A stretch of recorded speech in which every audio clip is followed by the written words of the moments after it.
नमस्कार। हम RBSC syllabus कक्षा 9 की हिंदी की बुक प्रबोधिनी पढ़ रहे हैं और आज हम पढ़ रहे हैं पाठ 4 दिनों पर प्रेम। वियोगी हरि, जन्म 1895 ईस्वी, मृत्यु 1988 ईस्वी। लेखक परिचय। प्रतिभा संपन्न वियोगी हरि की रुचि बाल्यकाल से ही साहित्य और दर्शन में थी, जिसे बाबू पुरुषोत्तम दास टंडन के संपर्क से विशेष प्रोत्साहन मिला। गांधी जी से प्रभावित होकर अस्पृश्यता निवारण की दिशा में 1920 में कानपुर के प्रताप में एक लेख माला लिखी थी। इन्होंने गांधी जी द्वारा प्रवर्तित हरि जीवन सेवक के संपादन का कार्य भी संभाला और तभी से हरिजन सेवक संघ से घनिष्ठ संबंध हो गया। वियोगी हरि के सामाजिक विचार सुधारवादी और कबीर आदि संतों की भांति खंडनात्मक है। उनके गद्य गीत चिंतन प्रधान एवं व्यंग्यात्मक हैं। गद्य भाषा अलंकृत, काव्यात्मक, लाक्षणिक और मिश्रित है। वियोगी हरि आधुनिक ब्रजभाषा के प्रमुख कवि, हिंदी के सफल गद्यकार और समाजसेवी हैं। वर्ण्य विषय के अनुरूप हिंदी संस्कृत की काव्योक्तियाँ उद्धृत कर उन्होंने अपने निबंधों को प्रभावशाली बताया है। कृतियाँ: साहित्य बिहार, वीर सतसई, मेवाड़ केसरी, प्रेम शतक, प्रेम पथक, प्रेम पथिक, संतवानी, वीर विरुदावली, चरखे की गूंज, संक्षिप्त सूरसागर, संत सुधाकर। पाठ परिचय। प्रस्तुत निबंध में लेखक ने दीन दुखियों की सेवा को ही ईश्वर सेवा सिद्ध किया है। जो लोग बड़े बड़े उपासना गृह बनाकर चमक दमक पूर्ण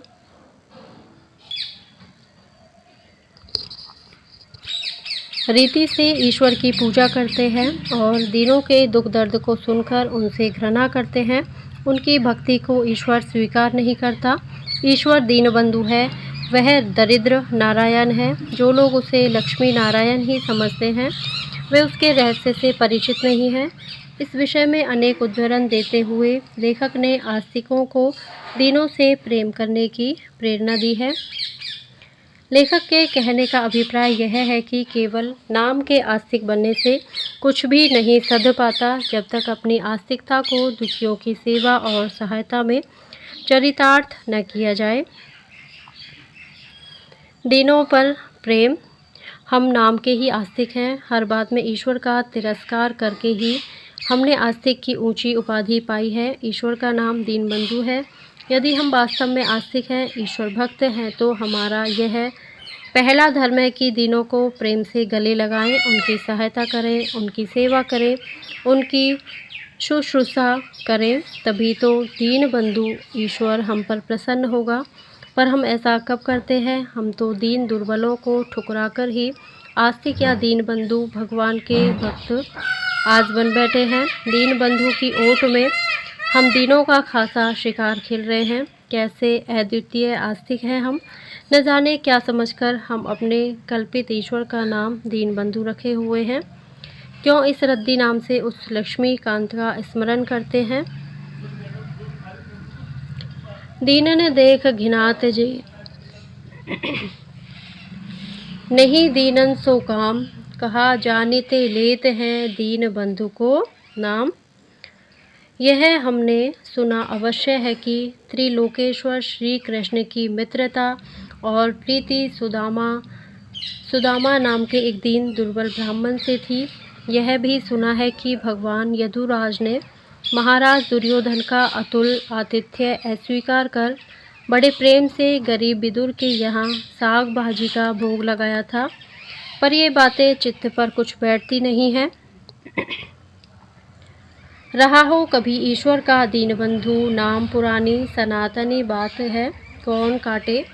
पर हमारा भगवान दीनों का भगवान नहीं है। हरे हरे वह उन घिनौनी कुटियों में रहने जाएगा। रत्न जड़ित स्वर्ण सिंहासन पर विराजने वाला ईश्वर उन भुक्कड़ कंगालों के कटे फटे कंबलों पर बैठने जाएगा। वह मालपुआ और मोहन भोग लगाने वाला भगवान उन भिखारियों की रूखी सूखी रोटी खाने जाएगा। कभी नहीं हो सकता। हम अपने बनवाए हुए विशाल राजमंदिर में उन दीन दुर्बलों को आने भी नहीं देंगे। उन पतितों और अछूतों की छाया तक हम अपने खरीदे हुए खास ईश्वर पर न पड़ने देंगे। दीन दुर्बल भी कहीं ईश्वर भक्त होते सुने हैं। ठहरो ठहरो, यह कौन गा रहा है? ठहरो जरा सुनो, वह तब यह खूब रहा। मैं ढूंढता तुझे था जब कुंज और वन में, तू खोजता मुझे था तब दीन के वतन में।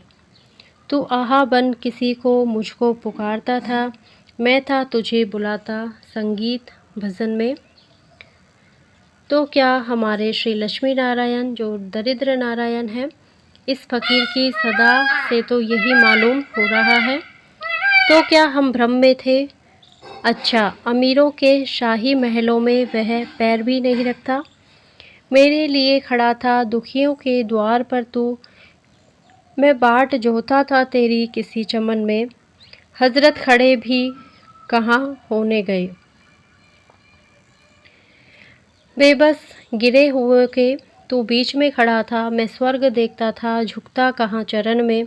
तो क्या उस दीन बंधु को अब यही मंजूर है कि हम अमीर लोग धन दौलत को लात मारकर उसकी खोज में दीनहीनों की झोंपड़ियों की खाक छानते फिरे।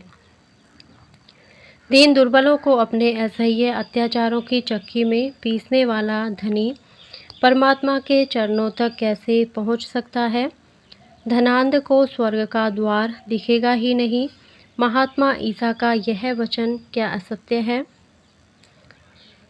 यदि तू सिद्ध पुरुष होना चाहता है तो जो कुछ धन दौलत तेरे पास हो वह सब बेचकर कंगालों को दे दे। तुझे अपना खजाना स्वर्ग में सुरक्षित रखा मिलेगा। तब आ और मेरा अनुयायी हो जा। मैं तुझसे सच कहता हूँ कि धनवान के स्वर्ग के राज्य में प्रवेश करने की अपेक्षा ऊँट का सुई के छेद में निकल जाना कहीं आसान है। सहजो भाई भी यही बात कह रही है। बड़ा न जाने साहिब के दरबार द्वारे ही सो सहजो माटी मार। किसानों और मजदूरों की टूटी फूटी झोंपड़ियों में ही प्यारा गोपाल बंशी बजाता मिलेगा। वहीं जाओ उसकी मोहनी छवि निरखो। जेठ बैसाख की कड़ी धूप में मजदूर के पसीने की टपकती हुई बूंदों में उस प्यारे राम को देखो। दीन दुर्बलों की निराशा भरी आंखों में उस प्यारे कृष्ण को देखो। किसी धूल भरे हीरे की कणी में उस सृजनहार को देखो। जाओ पतित अछूत की छाया में उस बिहारी को देखो। तुम न जाने उसे कहाँ खोज रहे हो। अरे भाई, वहाँ वह कहाँ मिलेगा। इन मंदिरों में वह राम न मिलेगा। इन मस्जिदों में अल्लाह का दीदार मुश्किल है। इन गिरजों में कहाँ परमात्मा का वास है। इन तीनों में वह मालिक रमने का नहीं, गाने बजाने से भी वह रीझने का नहीं। अरे इन सब चटक मटक में वह कहाँ। वह दुखियों की आह में मिलेगा, गरीबों की भूख में मिलेगा, दीनों के दुख में मिलेगा। वहाँ तुम खोजने आते नहीं, यहाँ व्यर्थ फिरते हो। दीन बंधु का निवास स्थान दीन हृदय है। दीन हृदय ही मंदिर है। दीन हृदय ही गिरजा है। दीन दुर्बल के दिल दुखाना भगवान का मंदिर ढहाना है। दीन को सताना सबसे भारी धर्म विद्रोह है। दीन की आह समस्त धर्म कर्म को भस्मात कर देने वाली है। संत कवि मलूकदास ने कहा है, दुखिया जनि कोई दुखिए, दुखिए अति दुख होए, दुखिया रोई सब गुड़ माटी होए। दोनों को सताकर उनकी आह से कौन मूर्ख अपने जीवन को नारकीय बनाना चाहेगा। कौन ईश्वर विद्रोह करने का दुस्साह करेगा। गरीब की यह आह भला कभी निष्फल जा सकती है। तुलसी हाय गरीब की कबहू न निष्फल न जाए, मेरे बैल की चाम सो लोह भस्म हुए जाए। और की बात नहीं जानते, पर जिसके हृदय में थोड़ा सा भी प्रेम है वह दीन दुर्बलों को कभी सता नहीं सकता। प्रेमी निर्दय कैसे हो सकता है। उसका उदार हृदय तो दया का आगार होता है। दीनों को वह अपनी प्रेममयी दया का सबसे बड़ा और पवित्र पात्र समझता है। दीन के सकरुण नेत्रों में उसे अपने प्रेम देव की मनमोहनी मूर्ति का दर्शन अनायास प्राप्त हो जाता है। दीन को मर्म भेदिनी आह में उस पागल को अपने प्रियतम का मधुर आह्वान सुनाई देता है। उधर वह अपने दिल का दरवाज़ा दीनहीनों के लिए रात दिन खोले खड़ा रहता है और उधर परमात्मा का हृदय द्वार उस दीन प्रेमी का स्वागत करने को उत्सुक रहा करता है।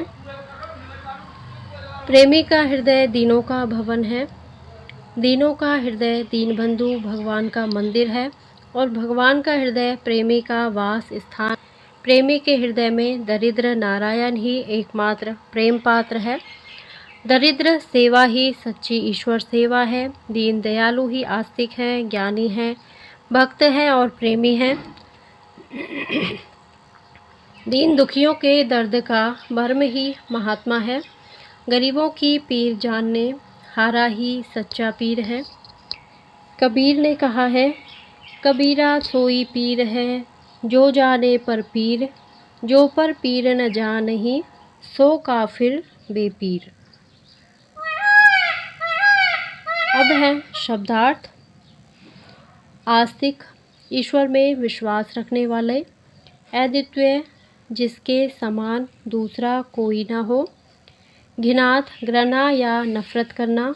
रत्न जड़ित, रत्नों से जड़ा हुआ। असह्य, जो सहन न किया जा सके। जोहना, इंतज़ार करना। तिरस्कार, अनादर। आतिथ्य, अतिथि का सत्कार। दीदार, दर्शन। आगार, भंडार। और इसी के साथ ही हमारा ये पाठ पूरा होता है। अगर आपको मेरा वीडियो पसंद आता है तो प्लीज़ इसे लाइक करें, शेयर करें और मेरे चैनल को सब्सक्राइब करें। Thank you.